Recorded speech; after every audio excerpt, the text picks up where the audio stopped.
Part 3 and Part 4. Now look at Part 1. Part 1. I'd like to make a transfer, please. You want to transfer some money? First, you have some time to look at questions 1 to 6.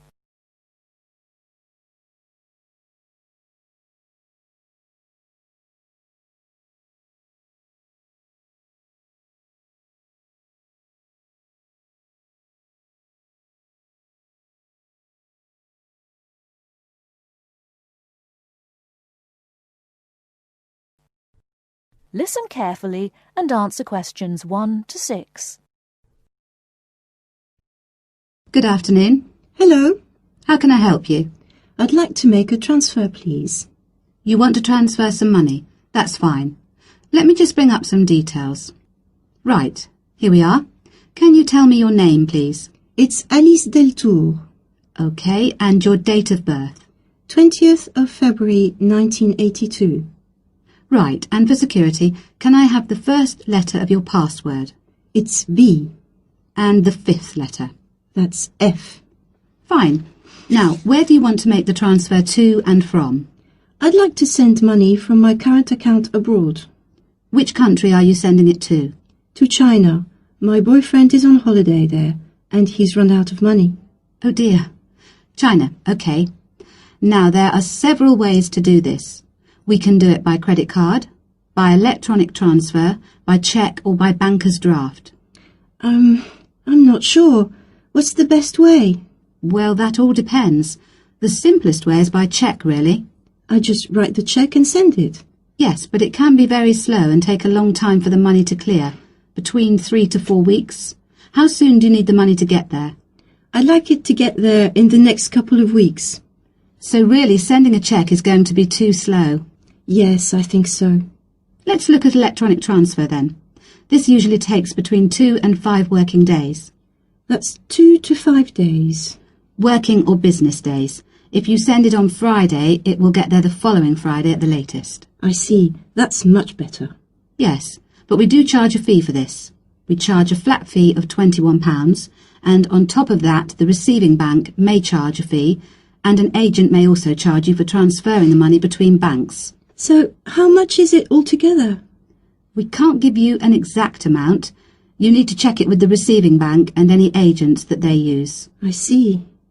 Also, you can send it in sterling or dollars from here, but there will be an additional fee depending on the exchange rate when you convert it into renminbi. So, there will be another charge too? I'm afraid so. Does it make any difference if I send it in dollars or sterling? It could make a difference according to which currency has the best exchange rate. The other difference is this. If you send dollars, the amount goes through the US clearing system. We send the money to our branch in London. They then send it to our branch in New York, and the New York branch sends it to the bank in China. It goes all around the world then. Before you hear the rest of the conversation, you have some time to look at questions 7 to 10.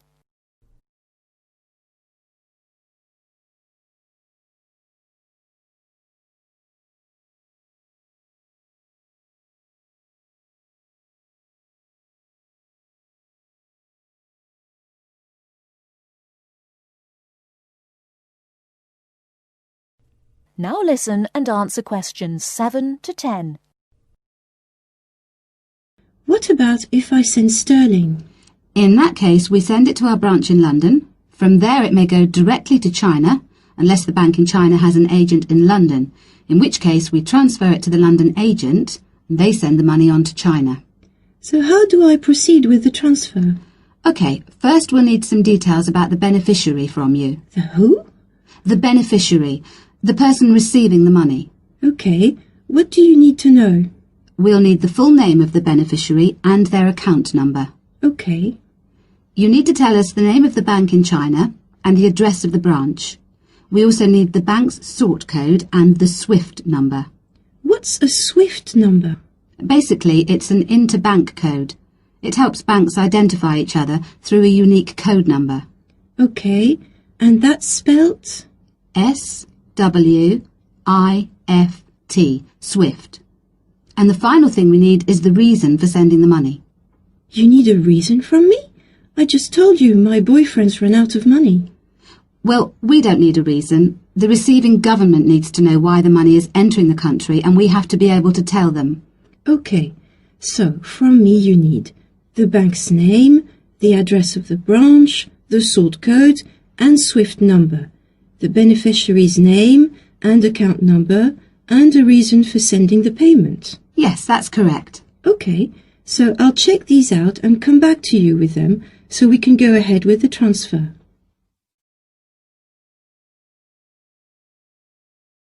That is the end of part 1. You now have half a minute to check your answers.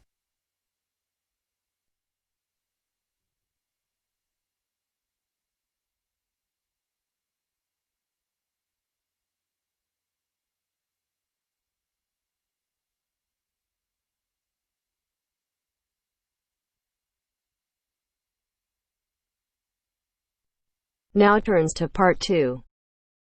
Part 2.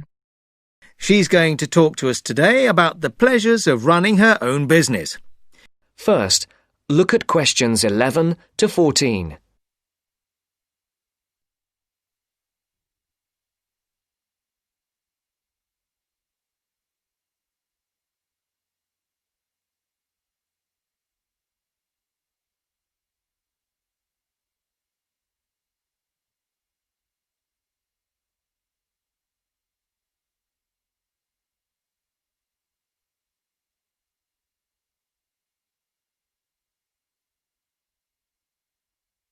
Listen carefully.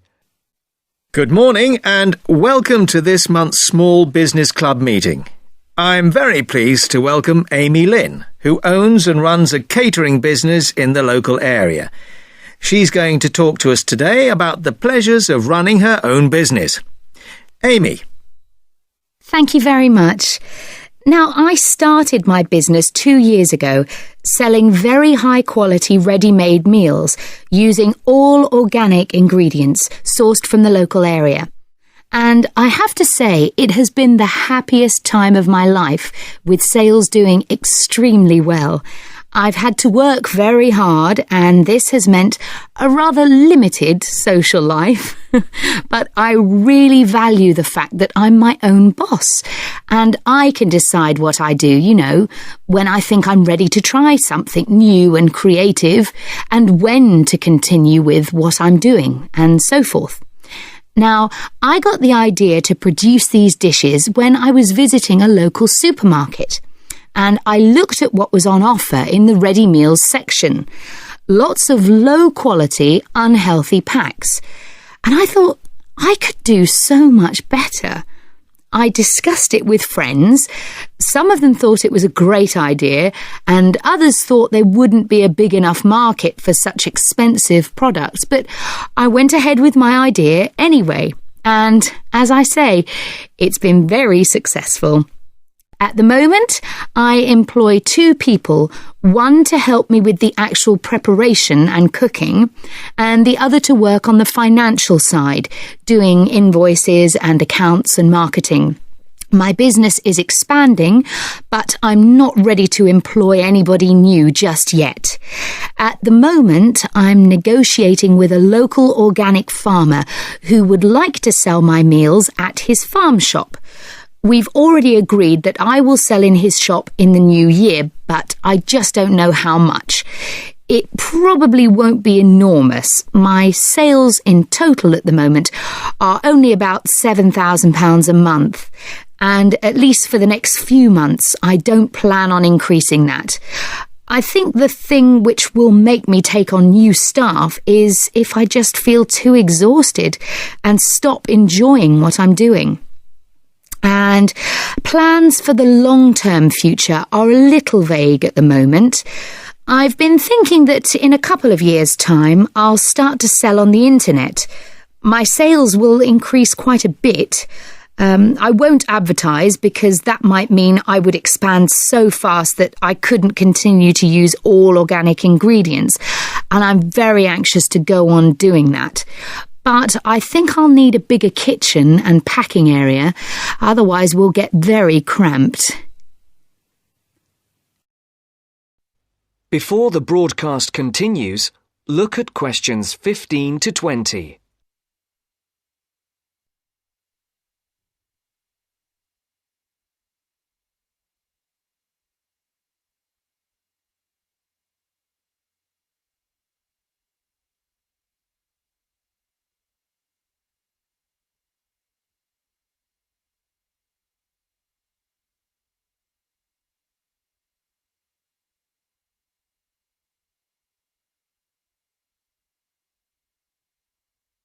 You will now listen to the second part of the talk.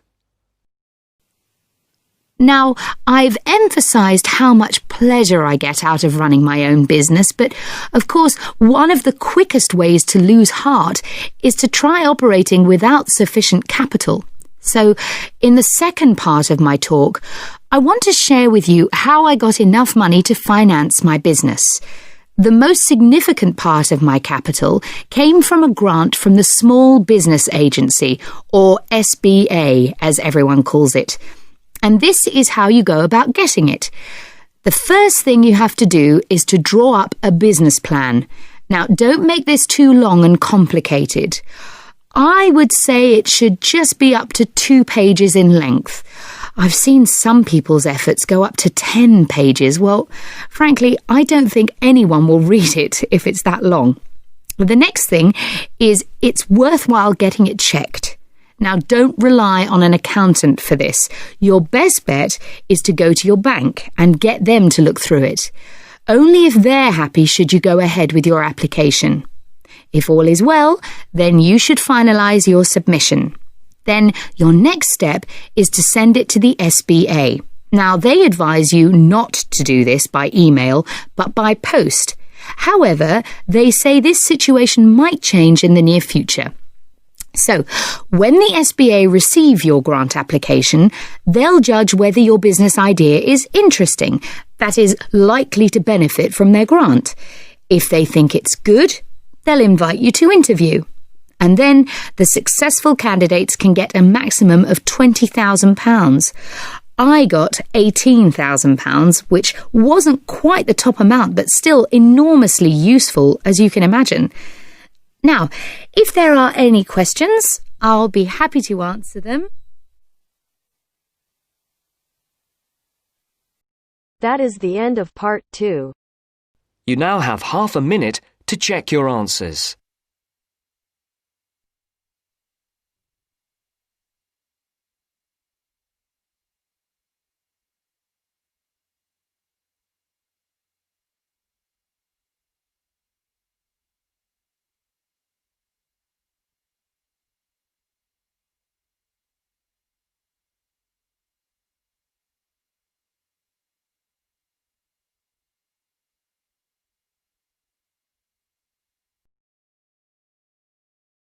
Now turns to part 3. Part 3. You will hear 2 students, Jenna and Marco, discussing a business studies project they have to do. You now have 15 seconds to read questions 21 to 24.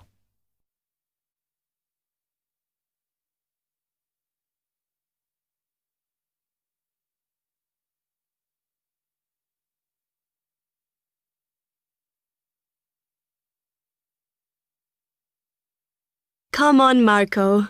We've got to get on and sort out this project for Professor Buckley. Hang on. I want to make sure we've got all the information. Now, where are we? Well, today we need to sort out exactly what we're going to do and how we're going to divide the work up. Okay. How long have we got, by the way?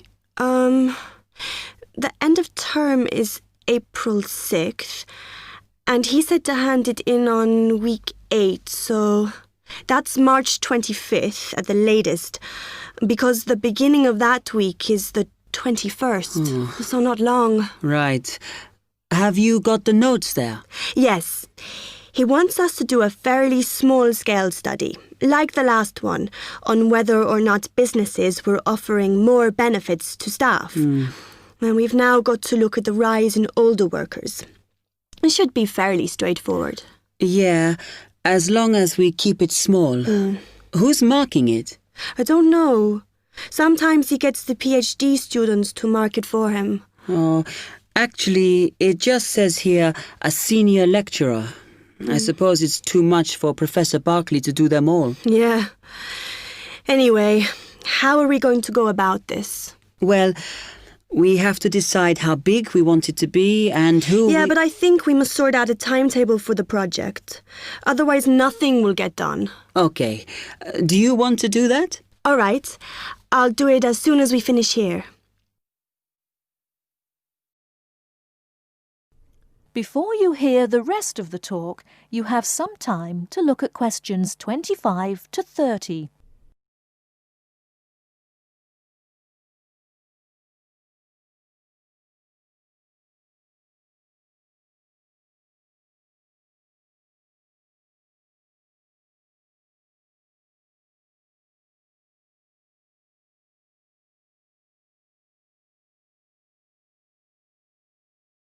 Now listen and answer questions 25 to 30. Okay. What do we have to do now for the project? What's the best way to go about it? Well, Professor Carter suggested we set up a focus group to get some in-depth interviews, but I think that'll take a lot of time. Yeah, I agree. If we did a focus group, we'd have to spend time deciding who to include in it, and it's not necessary to do one anyway. Oh, fine. And if you agree, I think we should get in touch with the businesses on the list Professor Carter gave us and ask them if they're prepared to participate. Sounds good. Then we can go there, give them questionnaires and collect them later. Exactly. Okay. Then do we need to book one of those study rooms in the library so we can work together to input the data? Perhaps not, as I guess just one of us could just sort it out actually. Yes, that would be easier. A lot of what we're doing is qualitative, so it'll be writing up rather than statistics. No software for that, I'm afraid. And I think it would look better if we had actual shots of some of the staff, because we're citing appearance as a factor in employability, aren't we? Yeah, okay. I'll factor that all in when I sort everything out tonight. I'm glad we decided to work together. I think it's going to work out well. Yes, well, given that we had to work in pairs on this project, I think we were right to choose each other. We complement each other academically, as we're each good at what the other isn't. In fact, we should have tried working together before. Yes. Now, how shall we split the work? I'll do the analysis, shall I? Oh, okay. It's just that it might be faster, because I'm used to doing it. Although your English is better than mine. I need more practice at reading, really. Okay, I'll do the presentation then, if that's okay with you. Yeah, sure. I don't mind speaking in public, but I hate preparing all the notes for them. The thing is, the tutor said one person should do the whole presentation, and he said he expects me to do it because I haven't done one yet. No, that's fine. Now, let's see.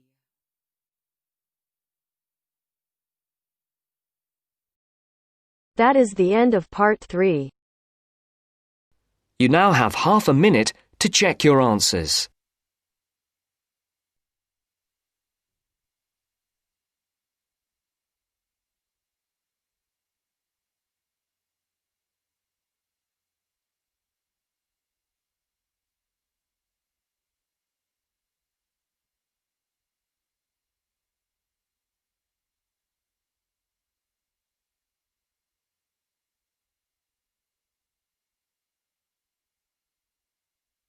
Now turns to part 4.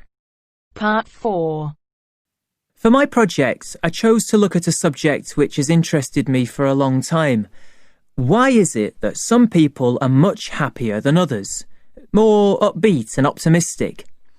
First, you have some time to look at questions 31 to 40.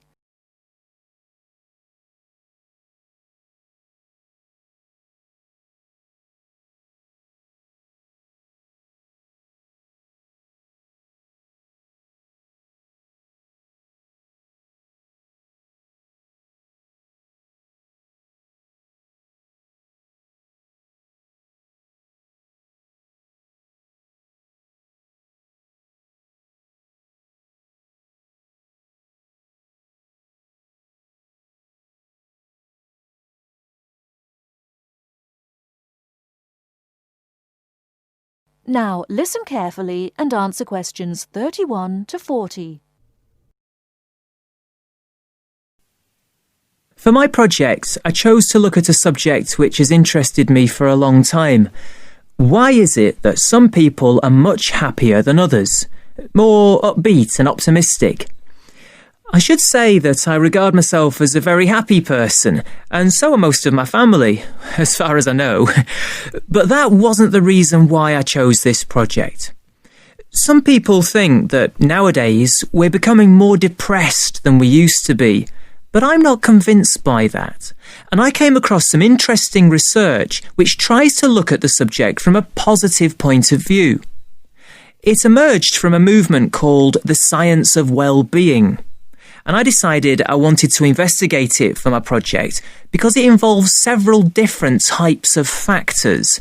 It can be viewed not just from the mental or physical side, but also from the social perspective. Now, in a large-scale study of several thousand people of different ages, researchers found 3 main characteristics which appeared again and again in people who identified themselves as happy. The most significant factor was that you don't have to be someone who does something brilliant, discovers penicillin or composes a symphony, for example. But happy people do seem to know what their strengths are. This enables them to make the best of themselves and not to dwell on what they're doing badly. Another striking finding was that happy people tend to be very curious, not about family gossip or things like that, but about larger issues, like current events.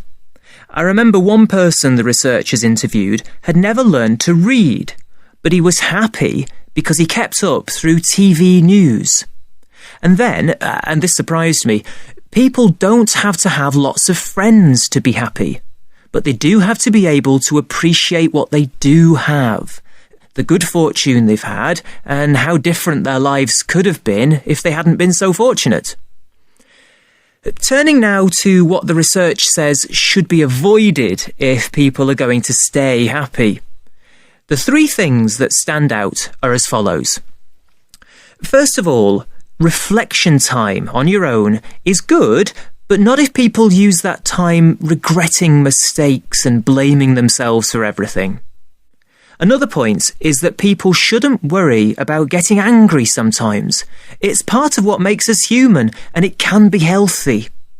But they shouldn't always try to find fault with others. This leads to a great deal of negativity. And the final thing which should be avoided if a person is going to be happy is always trying to compete. Of course, it can be fun to try to beat another person in a game, but not if this becomes your only aim. It's much better to enjoy taking part in the game rather than being obsessive about winning it. Now, I've tried to do a lot of reading on the subject of well-being research, and I have to say it does have its critics. It's widely accepted that this positive approach does help us understand what happiness is and why some people are very unhappy.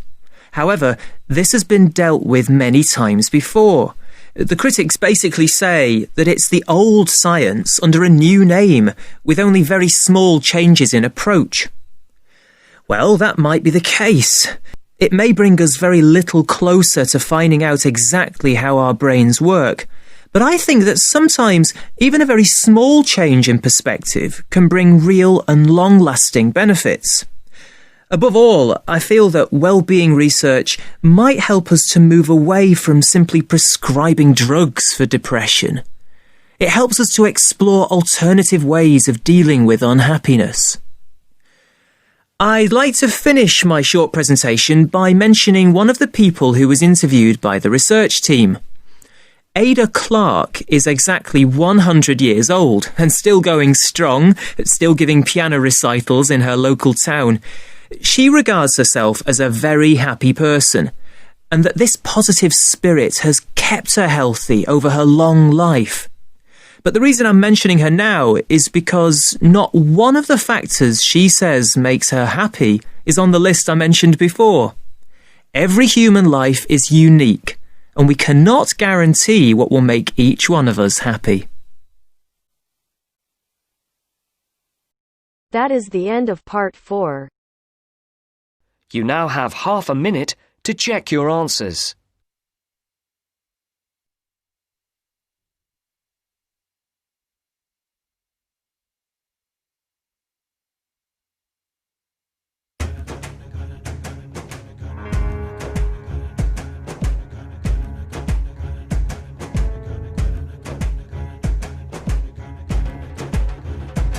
That is the end of the test. You now have 10 minutes to transfer your answers to your Ielts listening answer sheet.